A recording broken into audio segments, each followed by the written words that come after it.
বিপিএলের ১১তম আসর শুরুর আগেই মিরপুরের টিকিট নিয়ে বিক্ষুব্ধ দর্শকরা। স্টেডিয়ামের সামনে চলছে ভাঙচুর। বিস্তারিত জানাতে যুক্ত হচ্ছেন সহকর্মী রেদওয়ান শাওন। আপনার কাছে জানতে চাই, কি নিয়ে এত ক্ষোভ, কেন এই ভাঙচুর চলছে, জানাবেন।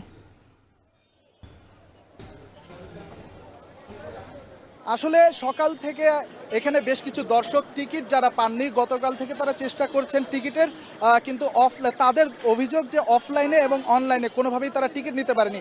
এজন্য সকাল 10টা নাগাদ তারা কিন্তু এখানে এসে উপস্থিত হয়েছে এবং স্টেডিয়ামের যে 2 নম্বর গেটটা, এই গেটের সামনে তারা সকাল 10টা থেকে অবস্থান নিয়েছিল এবং এরপরে আসলে পরিস্থিতি উত্তপ্ত হয়।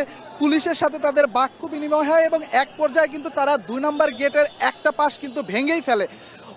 পুলিশ অনেক তাদের শান্ত করার চেষ্টা করেছে, কিন্তু প্রায় ঘন্টা খানেকের এই কথাবার্তার মধ্যে তাদের দর্শকদের মাঝ থেকে আসলে আমরা যেটা দেখতে পেয়েছি যে তাদের একটা ক্ষোভ, যে বিপিএল এর মতো এত বড় আসর কিন্তু তারা টিকিট পাচ্ছে না, যেগুলো বিগত আসরগুলোতে দেখা যায়নি।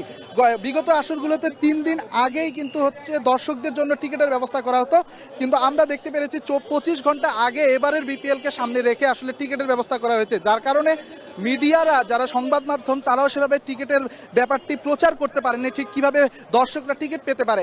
এই প্রচারণার অভাবেই কিন্তু আজ যে পরিস্থিতির সৃষ্টি হয়েছে, দর্শকরা সকাল থেকে মাঠে অপেক্ষা করেছে, গেটের সামনে অপেক্ষা করেছে এবং শেষ পর্যন্ত তারা গেট ভেঙে ভিতরে ঢোকার চেষ্টা করেছে।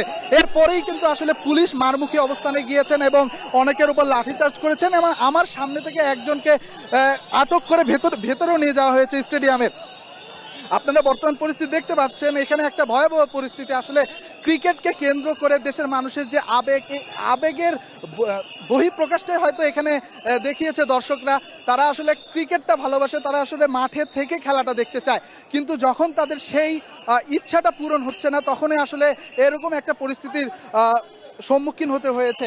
এক্ষেত্রে বিসিবি আসলে দায়টা কোনোভাবেই এড়াতে পারে না, যেহেতু একটা এত বড় আয়োজন, বড় বড় 3টা কনসার্টের আয়োজন করা হয়েছে কোটি কোটি টাকা খরচ করে, সেখানে দর্শকদের কথা যখন চিন্তা করে না, তখন এই ব্যাপারটি আসলে নেগেটিভই যায়। এখন মিরপুরে আসলে ভয়াবহ পরিস্থিতি আপনারা দেখতে পাচ্ছেন। এখানে ক্রিকেটারদেরকে সবাইকে পুলিশ বাহিনী সাথে এখানে যারা স্টেডিয়ামের মাঠকর্মী, তারা মিলে আসলে সবাইকে স্টেডিয়ামের গেট থেকে সরিয়ে দিয়েছে। এই ছিল মিরপুর শেরেবাংলা স্টেডিয়াম থেকে আমার কাছে সর্বশেষ তথ্য। পরবর্তী লাইভে অবশ্যই আপনাদের সাথে যুক্ত হব।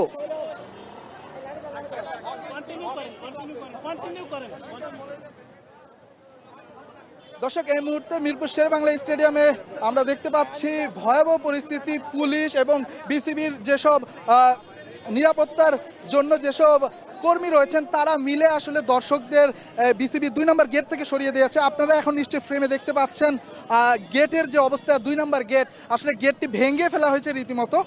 দর্শকরা প্রায় সকাল 10টা থেকে এই জায়গাতে অবস্থান করছিল এবং তাদের দাবি ছিল যে কোনো মূল্যে তারা আসলে টিকিট পেতে চায়। যেহেতু টিকিটের প্রচারণাটা ঠিকমতো হয়নি, মাত্র 25 ঘন্টা আগে, ম্যাচ শুরু হওয়ার 25 ঘন্টা আগে টিকিট কিভাবে কাটবে সেটা তারা জানতে পেরেছে।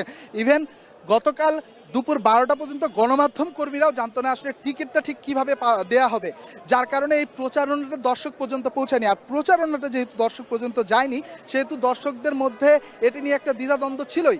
এবং যখন ঘোষণা এলো যে বিকেল 4টা থেকে টিকিট দেওয়া হবে, তারা মধুমতি ব্যাংকের বিভিন্ন শাখায় গিয়েছে, সেখানেও তারা টিকিট পায়নি বলে তারা আমাদের জানিয়েছেন। অন্যদিকে অনলাইন টিকিটের যে কথা বলা হয়েছে, অনলাইনে টিকিট দেওয়ার কথা ছিল দুপুর 12টায়, কিন্তু অনলাইনে যখন দর্শকরা টিকিট কাটতে যান, সেখানে সার্ভার জ্যামের কারণে আসলে তারা টিকিট কাটতে পারেননি।